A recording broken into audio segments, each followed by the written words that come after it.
Assalomu alaykum hurmatli televizor ko'ruvchilar. Uyg'ur televiziyasining kundalik xabarlarini ko'rishinglarni qarshi olamiz. Xitoyning Anqaralik elchixonasi Turkiyadagi Xitoyga qarshi namoyishlardan ansizlik his qilyapmiz dedi. Xitoyning chet ellarga uzargan qo'li diqqat qo'zg'amoqda. Hongkongda ayolkash Xitoy savdogarlariga qarshi namoyish o'tkazildi. Sog'lomlik haqida savat. Tövəndə dehqonlar xabarlarimizdan tafsiliy mazmunlarda bo'lsin.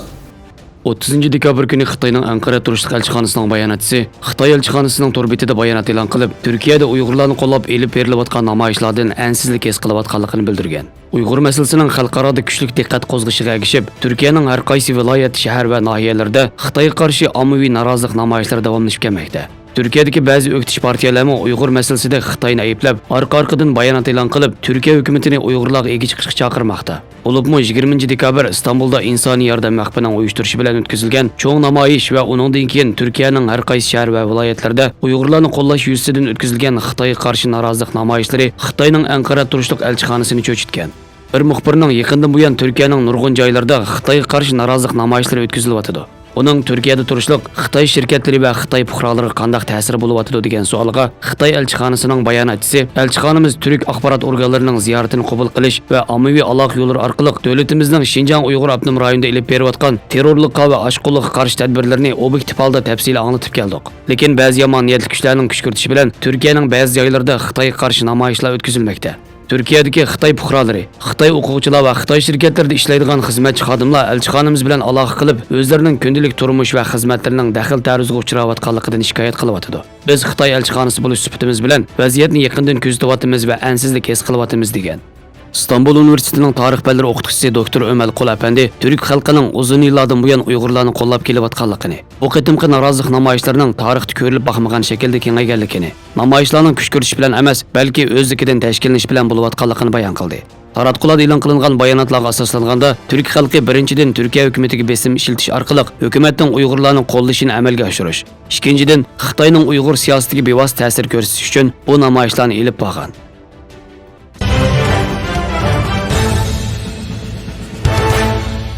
Xitoyning chet eldagi Uyg'urlarga tahdid solish qilmishlari xalqaro axborot sohasining barg'ansir kuchli diqqatini qo'zg'amoqda. Fransiya ovozining 3 yanvar e'lon qilgan Fransiya axboroti Beijingning Fransiyadagi muhojirlar va Xitoyshunoslarni nazorat qilayotganligi, ularga tahdid solayotganligini dalilladi. Xitoy elchisi buningga javob qaytardi nomli xabarda bayon qilinishicha, Xitoy hokimiyati turli vositalar orqali Fransiyada yashayotgan Uyg'urlar va Tibetliklarga tahdid solib qolmay, Fransiyadagi Xitoyshunos olimlar, muxbirlarga tahdid solish, ularni kuzatish qilmishlarini davomlashtirmoqda ekan.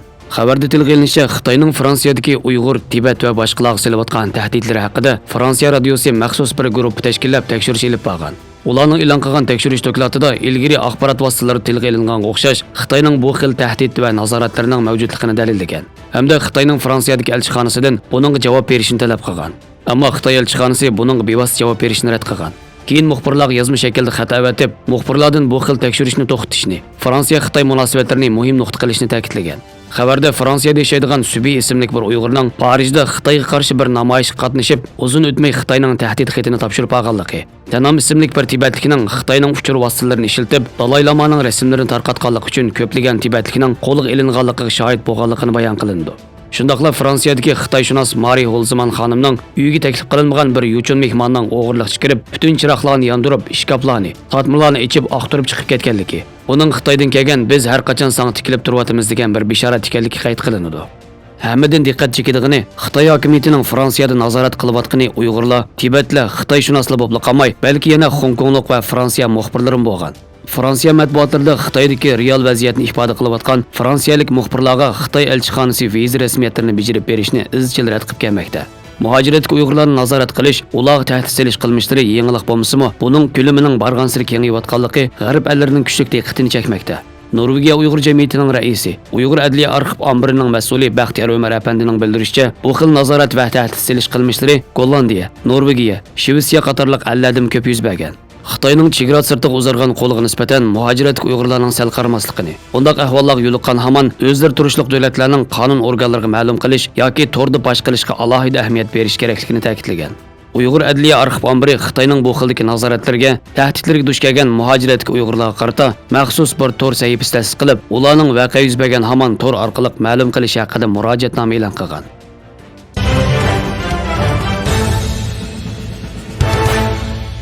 Xitoyning Hong Kong alohida ma'mur rayonida iyun oyidan buyon to'xtamay davomlashayotgan hukumatga qarshi namoyishlarda arzon bahoda setib olgan mollarni yuqori bahoda sotadigan hayonkash Xitoy savdogarlariga qarshi namoyish o'tkazildi. Shiung Shu yezisida bir yerga to'plashgan minglagan namoyishchi ko'rik, cho'ng yo'l va asosligi metro chiqish eg'izlarini to'sib olgan soqchilarning qattiq tadbirlari ostida savdoda hayonkash qilganligi ilgari surilgan va Xitoy cho'ng quruqligidan kelgan Xitoy savdogarlarining do'konlari zich joylashgan cho'ng ko'cha va mahallalarda yurish qildi. Namoyish boshlanib uzun o'tmayla soqchilar yurish qilishinglar qonunga xilof. Agar tarqalib ketmasanglar tadbir ishlatamiz deb yozilgan ko'k bayroqlarni chiqarib tahdid solgan. Soqchilarning ogohlantirishiga pisand qilmasdan noroziliklarni bildirgan nurg'un sondagi namoyishchiga soqchilar ochiq suyuqlik chashgan va kaltaklar bilan urib mudohala qilgan. Namoyishchilar bilan soqchilar o'rtasida to'qinish va qo'g'lab tutish voqealari yuz berib, soqchilar nurg'unlagan namoyishchilarni tutqun qilgan.